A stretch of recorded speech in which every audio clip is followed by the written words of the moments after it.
Blasphemy gang اور کیسر احمد راجہ کی منافقت کے حوالے سے یہ پارٹ 2 ہے،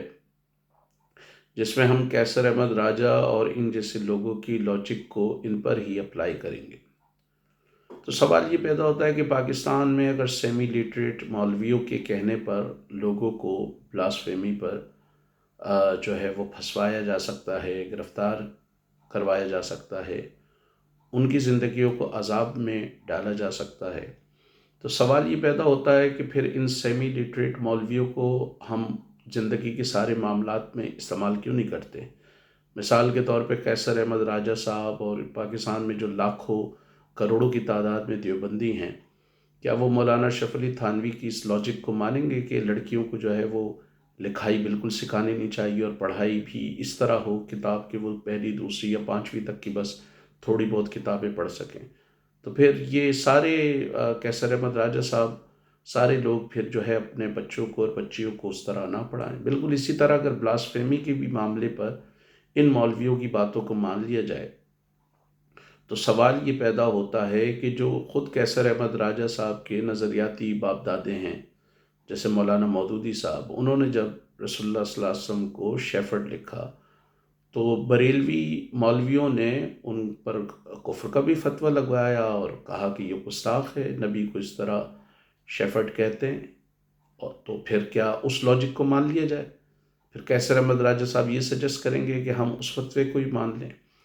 اسی طرح مولانا اشرف علی تھانوی یا دوسرے مولویوں پر یہ بریلوی مولوی الزام لگاتے ہیں، یہ ہمارا الزام نہیں ہے، ان کا مولویوں کی آپس کی جو لڑائی ہے اور آپس کے ایک دوسرے کے خلاف کفر کے فتوے ہیں، کہ بہت سارے دیوبندی مولویوں نے یہ جب کہا کہ نبی کو دیوار کے پیچھے کا بھی پتہ نہیں ہوتا کہ کیا ہوتا ہے، تو بریلوی مولویوں نے ان پہ بھی کفر کے فتوے لگائے۔ تو پھر کیا کیسر احمد راجہ کے مطابق ہم ان کفر کے فتووں کو یا ان پر اگر گستاخی کے فتوے لگیں تو ہم ان کو مان لیں؟ اسی طرح مولانا احمد رضا خان صاحب بریلوی اور دوسرے بریلوی اسکالرز پر دیوبندی مولویوں نے فتویٰ لگایا کہ یہ لوگ شرک کرتے ہیں، مثلا ایک طریقے سے خدا کی گستاخی کرتے ہیں۔ تو کیا مولانا شفیع کاڑوی، مولانا احمد رضا خان صاحب بریلوی اور دوسرے لوگوں پر اگر دیوبندی مولویوں نے، یہ سیمی لیٹریٹ مولویوں نے کفر کے فتوے لگائے ہیں یا اللہ کی ذات میں شرک کرنے کا کہا ہے، اللہ کی ذات میں کسی کو شیئر کرنے کا کہا ہے، تو پھر ان کو بھی ہم دائرہ اسلام سے خارج کرتے ہیں؟ اسی طرح شیعہ مولوی پہ تو سنی اور دیوبندی مولوی دونوں ہی کہتے ہیں۔ اسی طرح عبد الوہاب نجدی کے خلاف بریلویوں نے فتوے دیے کہ جی انہوں نے قبر مسمار کیں، انہوں نے جو ہے مزارات کو گرایا، تو پھر اس کا مطلب ہے اہل حدیث مکتبہ فکر کے لوگ بھی جو ہے وہ دائرہ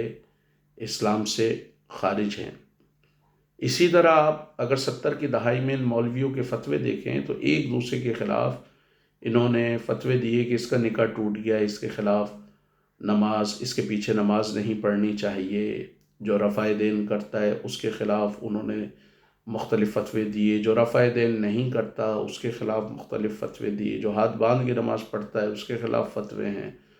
جو نہیں باندھ کے پڑھتا اس کے خلاف بھی فتوے۔ اور یہ مولویوں کی باتیں خالی یہاں تک نہیں ہیں،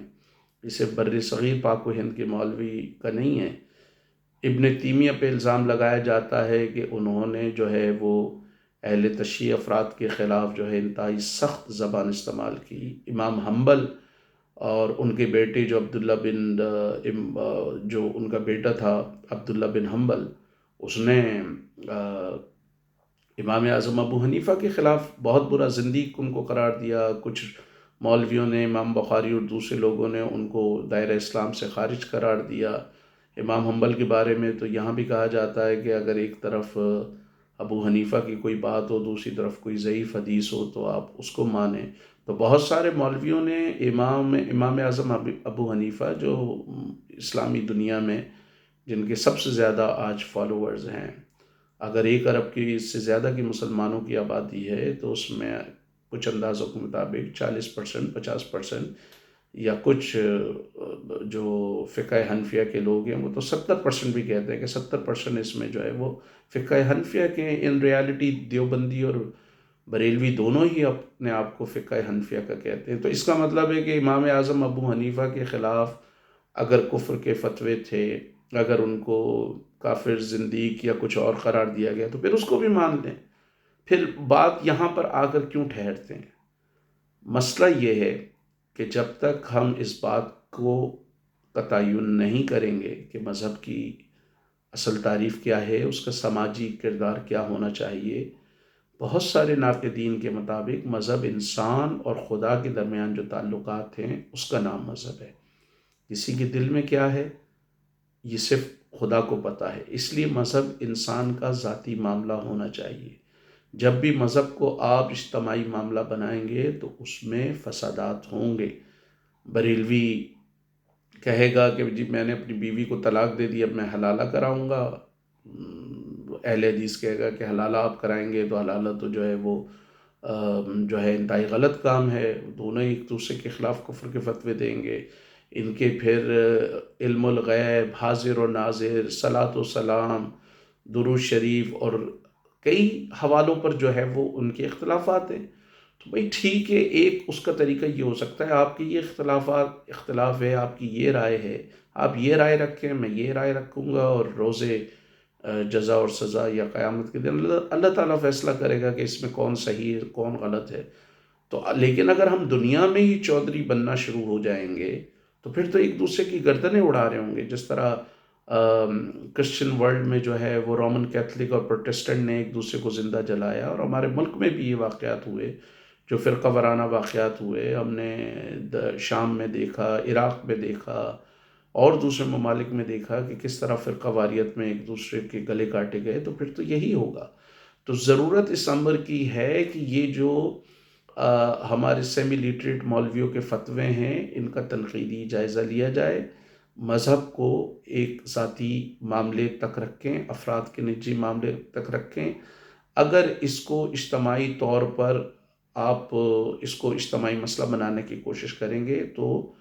اس میں جو ہے وہ انتشار کے علاوہ کچھ نہیں ملے گا، اور یہ صرف پاکستانی معاشرے کی مثال نہیں ہے۔ میں یورپ کا تذکرہ کر چکا ہوں، اور پاکستان میں بھی اگر بریلویوں کی اکثریت ہے اور تحریک لبیک جیسی پارٹیاں اگر اقتدار میں آ گئیں تو قیصر احمد راجہ صاحب اور دوسرے لوگوں کو جو ہے نا مزہ آ جائے گا۔ وہ جس طرح پھر دیوبندیوں کو ماریں گے، اور دیوبندیوں کی حکومت آ گئی تو انہوں نے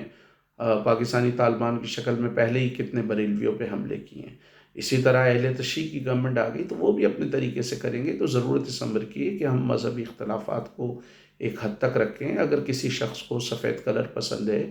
دوسرے شخص کو جو ہے وہ ہرا کلر پسند ہے، تو جس کو سفید کلر پسند ہے اس کو شاید یہ حق ہو کہ وہ دوسرے کو سفید کلر کی کوالٹیز بتائے، اس کو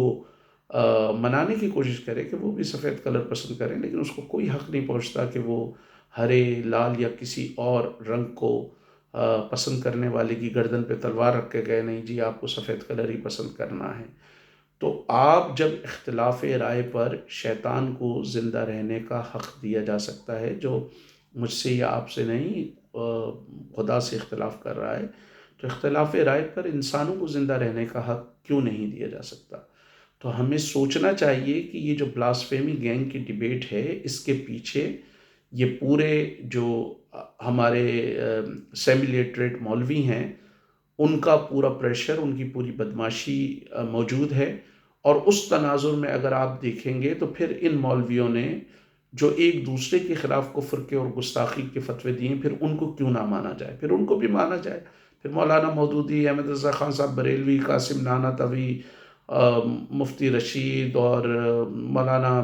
احترام الحق تھانوی، اور یہ جتنے تھانوی بردرز تھے، تقی عثمانی، رفیع عثمانی، سب نے ایک دوسرے کے خلاف جو ہے وہ فتوے لگائے ہوئے ہیں، تو پھر ان کو بھی مانیں۔ تو یقیناً اگر ان باتوں کو مانا گیا تو معاشرہ انتشار کی طرف جائے گا۔ اس لیے ضرورت اس امر کی ہے کہ ہم مذہبی معاملات میں تحمل کا مظاہرہ کریں اور جیو اور جینے دو کی پالیسی پر عمل پیرا ہوں۔